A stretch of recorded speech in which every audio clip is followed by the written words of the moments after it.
Twongeye kubaramutsa ndetse tubaha n'ikaze muri studio za Yana Media TV nk'uko bisanzwe mu kiganiro benshi tumaje kumenyera insobanuro y'ibihishwe dusangamo Sam ndetse na Bosco.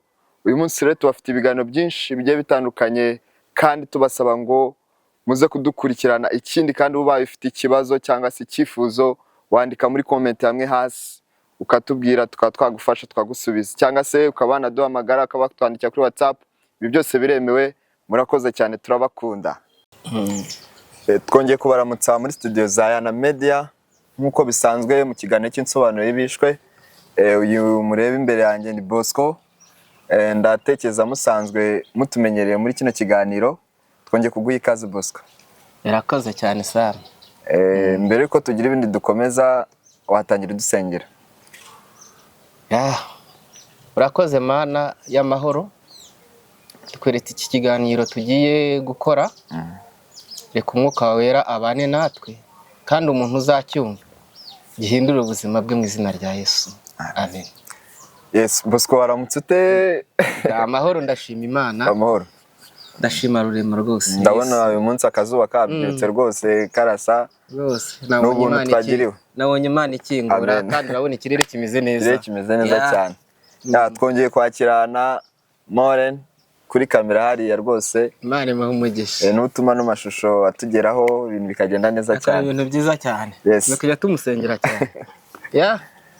Rero nk'uko bisanzwe mu nsobanuro y'ibishwe dusangamo ibibazo abantu benshi cyane bagenda bibaza mu buzima ariko bwa gikristo cyane ndetse no mu buzima busanzwe. Uyu munsi mfite ikibazo cyase ikibazo nibaza ariko mu bintu bijyanye n'ubuzima bwa gikristo. Ese ko ijambo ry'Imana rivuga ngo nta rindi zina twahawe mu isi no mu ijuru uretse izina rya Yesu.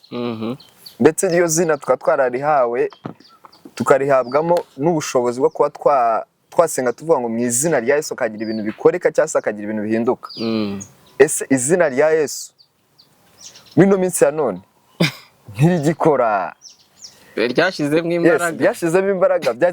Byagenze bite ko mino minsi ya none urabona umuntu asenga mu izina rya Yesu? Hari n'ugiye usanga bari gusengera abadayimoni bakavuga mu izina rya Yesu, ukabona abadayimoni barabasuzuguye rwose. Byagenze bite? Turashaka ko dusobanurira iryo zina rya Yesu ryataye imbaraga. Byagenze bite? Samuel, nawe rero icyo navuga, icya mbere mpereyeho, ntabwo izina rya Yesu ryataye imbaraga.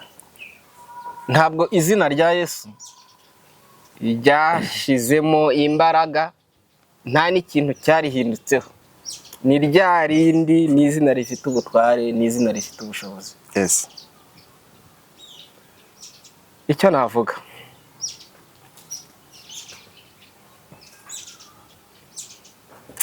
iki ni ikibazo abantu bibaza kandi koko ni nacyo kintu kiri aha. Ariko tugendeye ku byo Bibiliya yigisha, Yego. iyo usomye Yohana ibice 13 ka murongo wa 13 14. Twasome. Reka dusome Yohana 14. Yego. 14 13 usome na 14. Soma Bibiliya aho ngaho twumva icyo Bibiliya ivuga mbere yuko dusubiza. Yego. Yohana 14. Soma umurongo wa 13 n'uwa 14.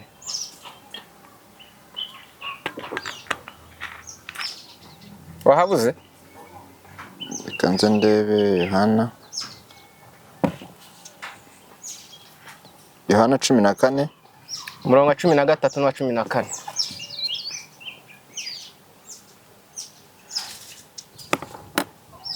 Turebe umurongo wa 13 n'uwa 14. Yego. Kadusome. Uravuga ngo kandi icyo muzasaba cyose mu izina ryanjye nzagikorera kugira ngo data yubahirizwe mu mwana we. 14 akavuga ngo nimugira icyo musaba cyose mu izina ryanjye nzagikora. Amen. Nimugira icyo musaba cyose Yego. mu izina ryanjye, Yesu yaravuze ngo azagikora.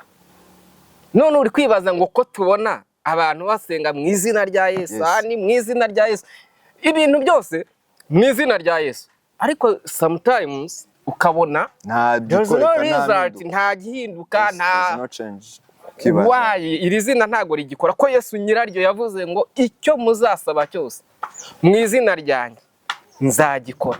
Yego. Kandi Yesu ntago abeshya. Aha, iyo ugeze aha rero hari ikintu kimwe ushobora gusobanukirwa. Ese iri zina ni ukuvuga ngo icyo abantu batazi, twe twafashe ko gusenga mu izina rya Yesu ari ukuvuga ngo mu izina rya Yesu. Gusenga mu izina rya Yesu ntago ari ukuvuga ngo mu izina rya Yesu. Bisobanure nyine, kuko iyo turebye kuba sogokuruza bacu, bo barasenga ukabona ibintu hari ibintu bihinduka. N'ubu hari abantu basenga ukabona hari ibihinduka. Tuvuze ko iyo zina rya Yesu reka ngusobanurire neza. Gusenga kuko nuvuga ngo mu izina rya Yesu ngo ndakwirukanye, mu izina rya Yesu ndabiremye. Ibyo ntago ari byo bita gusenga mu izina rya Yesu. Gusenga mu izina rya Yesu ni gute? Ibyo rero kuvuga ngo mu izina rya Yesu, ibyo ntago bikora. Cyangwa ngo ndasenze nizeye mu izina rya Yesu, ibyo ntago bikora. Ntago ari uko gusenga mu izina rya Yesu. Icyo bita gusenga mu izina rya Yesu ni uguhabwa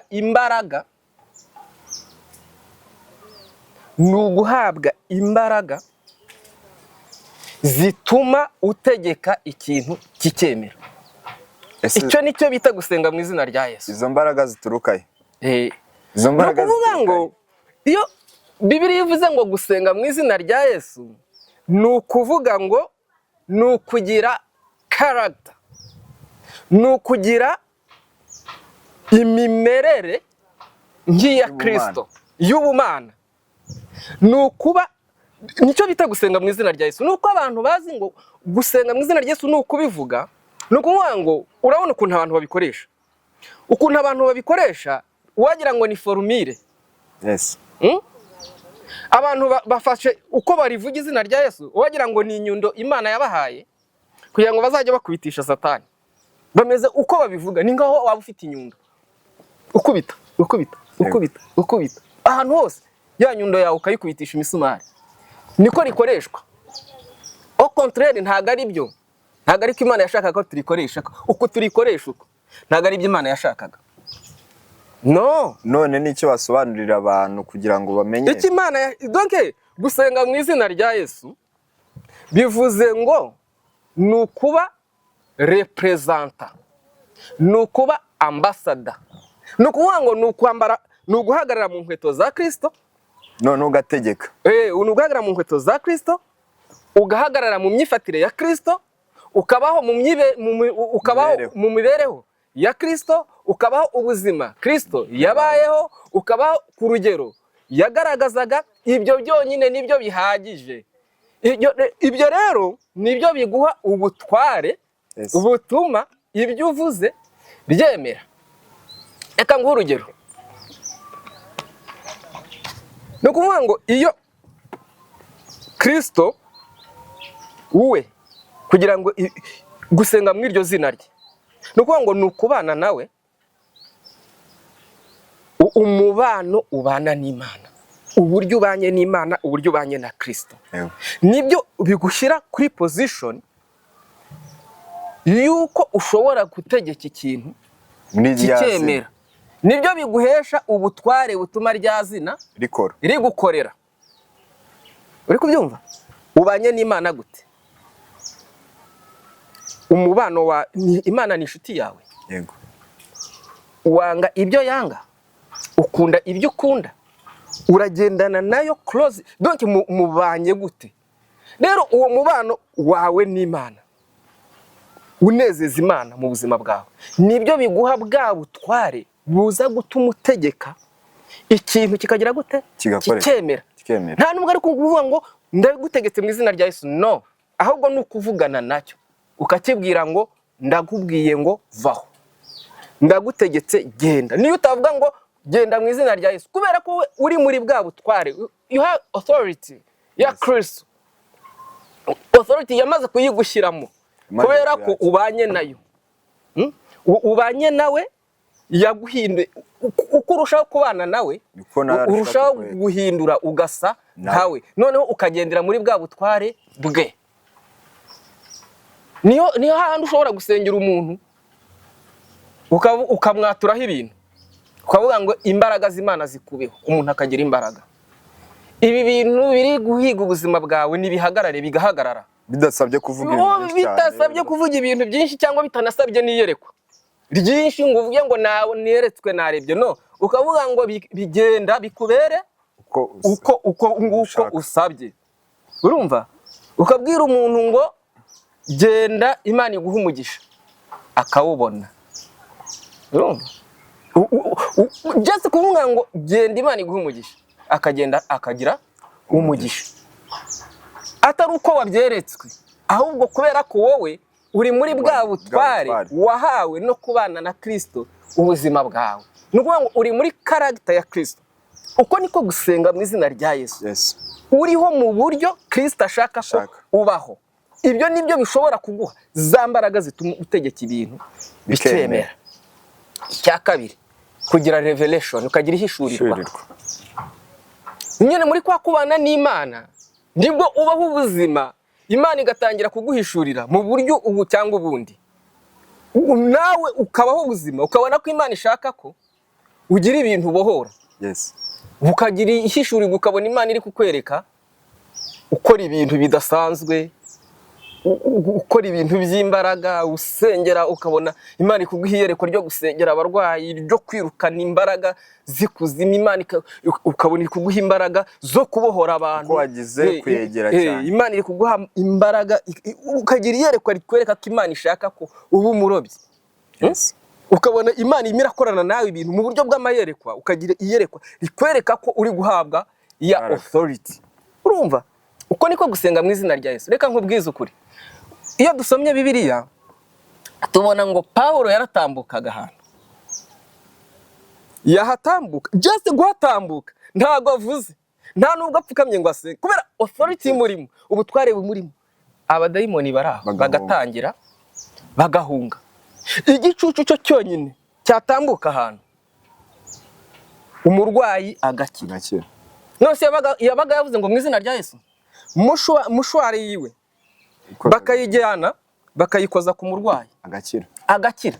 Kandi iyo mushwari ntago yavuze ngo mu izina niki, ikibazo ntago ari kuvuga ngo izina, ntago ari aya magambo twatura ku munwa ngo mu izina rya Yesu, ibyo ntago bikora. Ahubwo ubutware wa muntu uvuga ibyo ahagazemo n'ubuhe.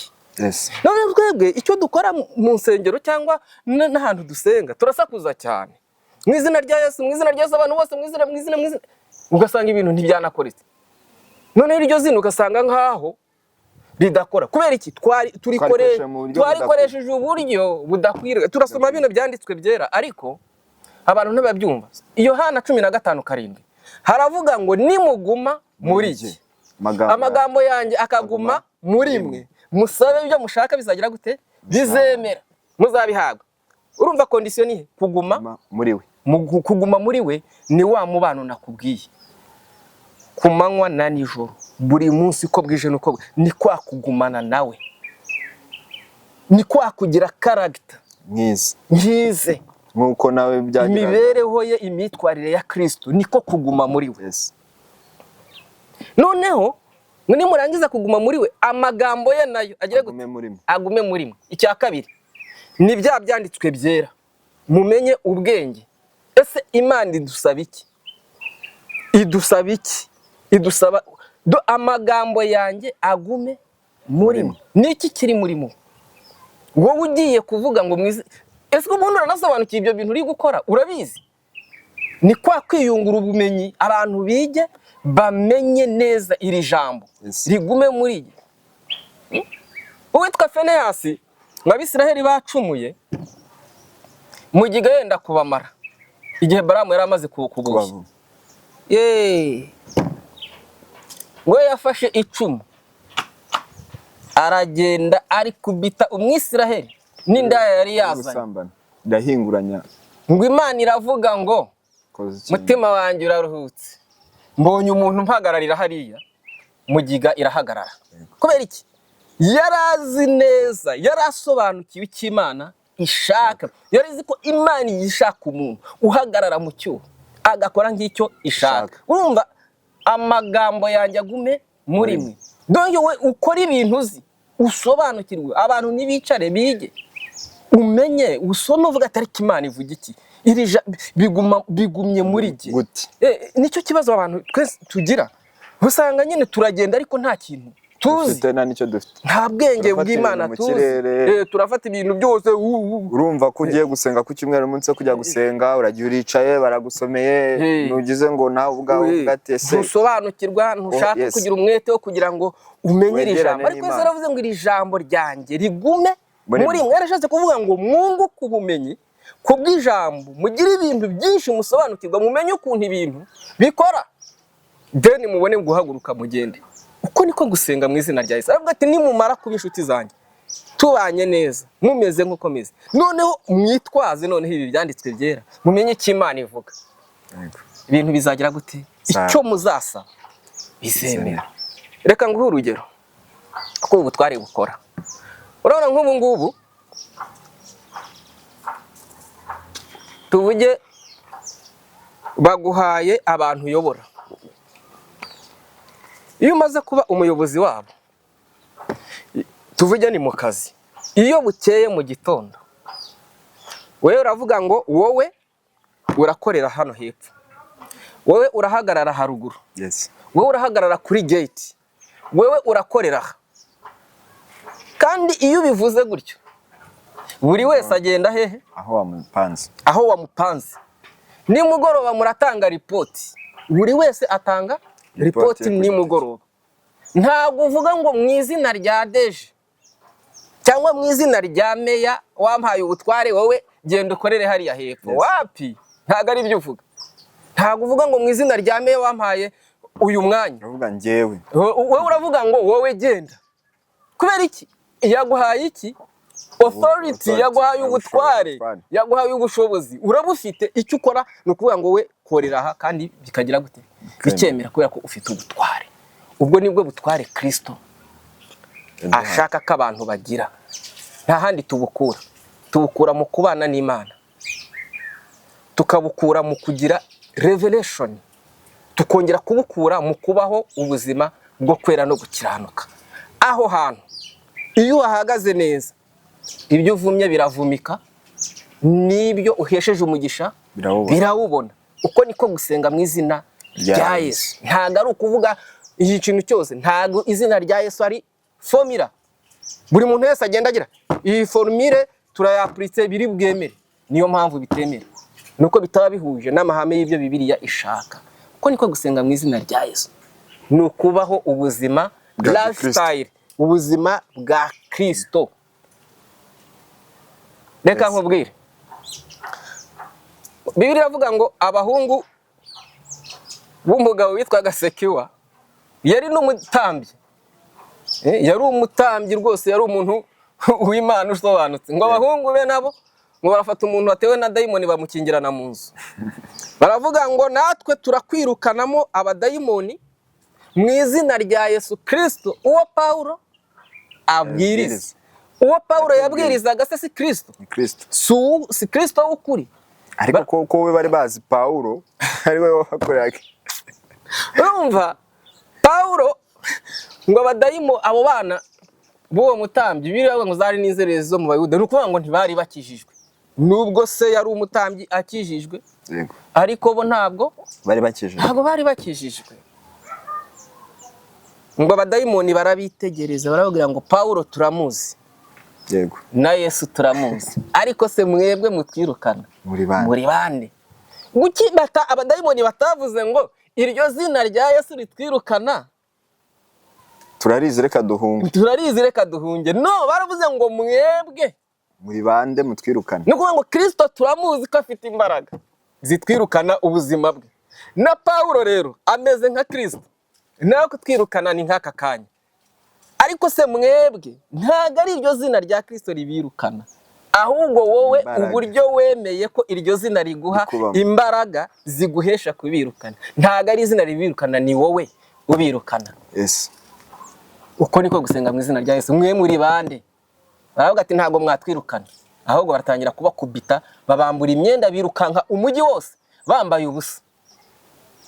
Abadayimoni babakubise, babasuzuguye, bagenda biruka. Rero urumva ubwo butware ni wowe, ntabwo ari izina rya Yesu uvugamo riri bwirukane cyangwa ruri bukora ibyo bintu, ahubwo ubutware iryo zina ryaguhaye wowe, ni wowe uri bubukoreshe kugira ngo ibintu byemere.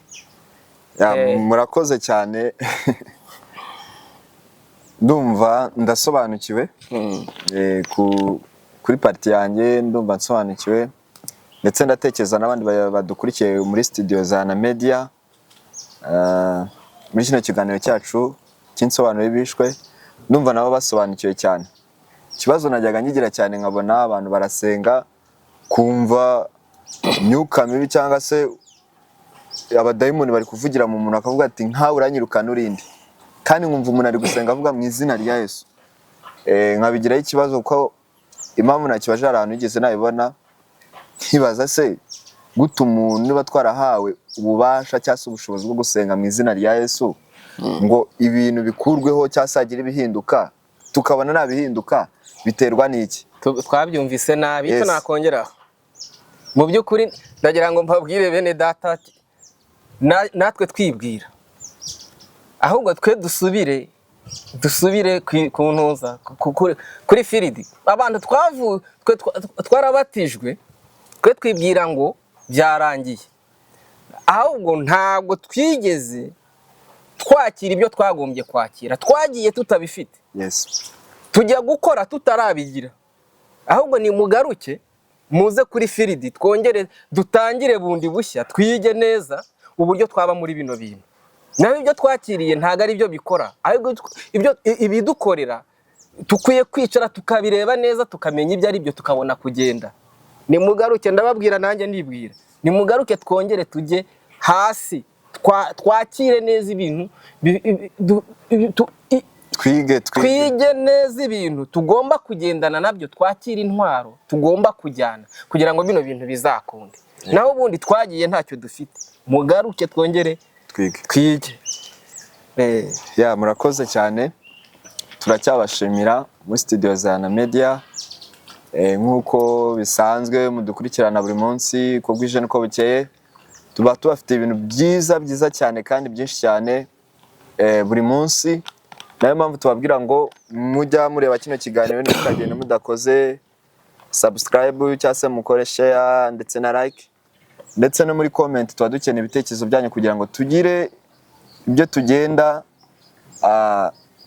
twungurana muri no buzima, yaba ubuzima busanzwe, yaba ubuzima bwa gikristo, kugira ngo tugire aho tuva ndetse n'aho tugera, kandi biba ari byo bizadufasha kugira ngo tuzagere ku iherezo ryacu ry'ubuzima tumeze neza, tukikiranutse, kugira natwe tuzabone ubwami bw'ijuru. Nta yindi gahunda, nta yindi misiyo dufite mu isi uretse kuvuga neza Kristo. Niyo misiyo, ndetse nekeza kandi nayo misiyo dufite cyane. Kandi icyifuzo cyacu twese duhuriyeho nk'abera cyangwa se abifuza kuzabona ubwami bw'ijuru no kujya mu ijuru. Niyo mpamvu tubabwira ngo mujye muduha ibitekerezo, ufite ikibazo cyandike muri comment, nacyo tuzatukiganiraho, ubashe gusobanukirwa cyangwa se gusubizwa. Murakoze cyane. Imana y'amahoro ibaho umugisha.